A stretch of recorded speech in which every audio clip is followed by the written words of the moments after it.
Assalamualaikum warahmatullahi wabarakatuh. Alhamdulillahirabbil alamin wassalatu wassalamu ala Rasulillah wa sahabati ajmain. Amma ba'du. Sahabat muslim dimanapun Anda berada, semoga berkah dan rahmat Allah tercurah bagi kita semua. Alhamdulillah, kita masih tetap istiqomah di bulan Ramadan ini menjalani saum dengan sesuai ketentuan Allah, dan juga kita berupaya untuk menambah kebaikan, ya, melaksanakan hal-hal yang disunahkan, ya, menyertai amalan wajib kita di bulan Ramadan ini. Sahabat muslim, Allah Ta'ala berfirman, A'udzubillahi minasyaitonirrajim, Bismillahirrahmanirrahim. Syahrul Ramadan allazi unzila fihi al-Qur'an hudan linnas wa bayyinatin minal huda wal furqan. Al-Baqarah ayat 180. Kita memahami dari ayat ini bahwa Allah menurunkan Al-Quran di bulan Ramadan ini karena dengan jelas, ya, lafaz nas tadi mengatakan Syahrul Ramadan allazi unzila fihi al-Quran, dan dalam tafsir ayat ini bahwa Al-Quran diturunkan pada tanggal 24 Ramadan kala itu. Kemudian Allah melanjutkan firman-Nya, hudan linnas. Ya. Kata hudan ini menjadi keterangan, ya, bagi Al-Quran yang diturunkan oleh Allah di bulan Ramadan itu menjadi hudan, menjadi petunjuk untuk siapa? Linnas, bagi manusia, bagi seluruh manusia. Wabayinatin minal huda wal furqan, dan juga berisi bayin, penjelasan dari hudan, dari petunjuk tadi, dan juga Al-Quran ini menjadi furqan, pembeda mana yang hak, mana yang batil. Karena itu, ketika kita ingin hidup kita sampai ke tujuan yang sama-sama kita harapkan, sama-sama kita inginkan, setiap hamba berharap kita ingin mendapatkan husnul khatimah dan yadkhulul jannah, ya, maka untuk menuju ke sana, ya, kita perlu rambu-rambu, ya, kita perlu peta, ya, supaya selamat dan sampai, supaya kita tidak terbelokkan, bahkan tersesat.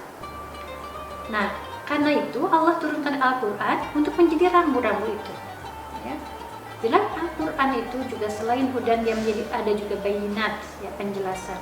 Maka kalau nanti kita mengkaji bahwa teks Al-Quran maupun Al-Hadis, ya, yang diturunkan oleh Allah dan kemudian dibawa oleh Rasulullah itu setidaknya berisi tentang al-amru wan nahyu, ya, adanya perintah dan larangan Allah, perintah untuk melakukan ibadah, perintah untuk berinteraksi sosial, ya, baik dengan lawan jenis, kemudian perintah untuk berinteraksi antara orang tua dan anak, termasuk di dalamnya juga mengatur bagaimana seorang pemimpin mengatur kebutuhan rakyatnya, begitupun dengan seorang majikan terhadap gurunya.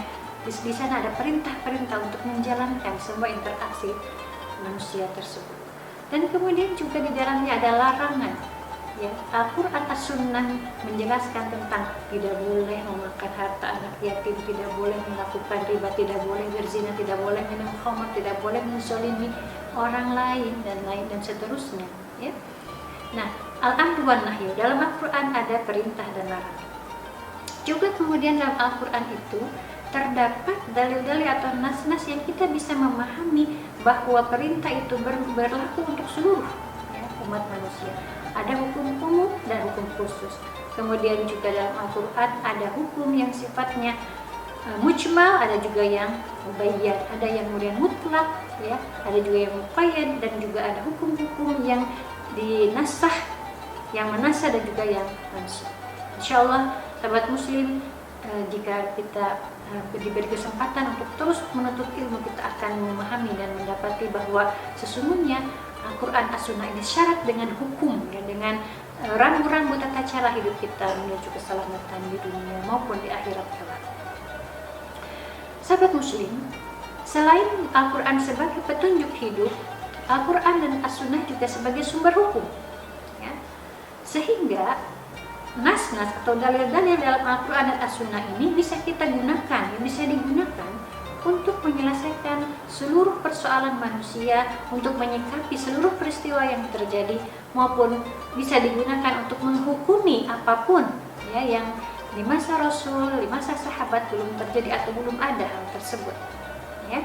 Nah, seiring dengan perkembangan peradaban kehidupan manusia ya, beralihnya dari periode batu kemudian ke revolusi industri, kemudian menjadi sekarang seperti era digital, banyak hal-hal yang kemudian didapati oleh umat ini seolah-olah ini hal yang baru begitu, dan itu tidak ada keterangannya di masa yang lalu.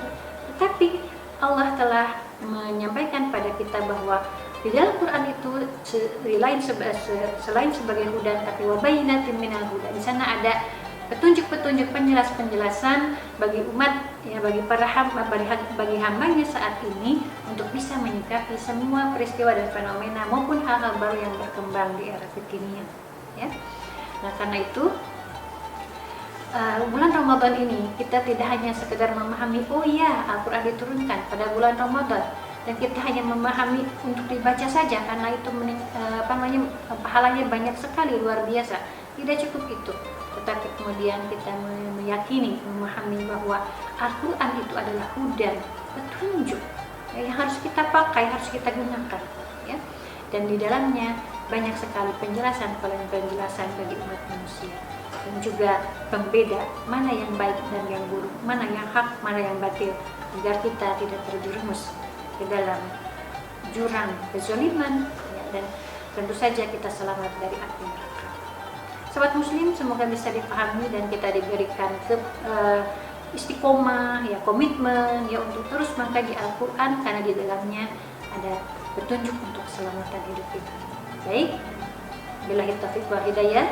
Assalamualaikum warahmatullahi wabarakatuh.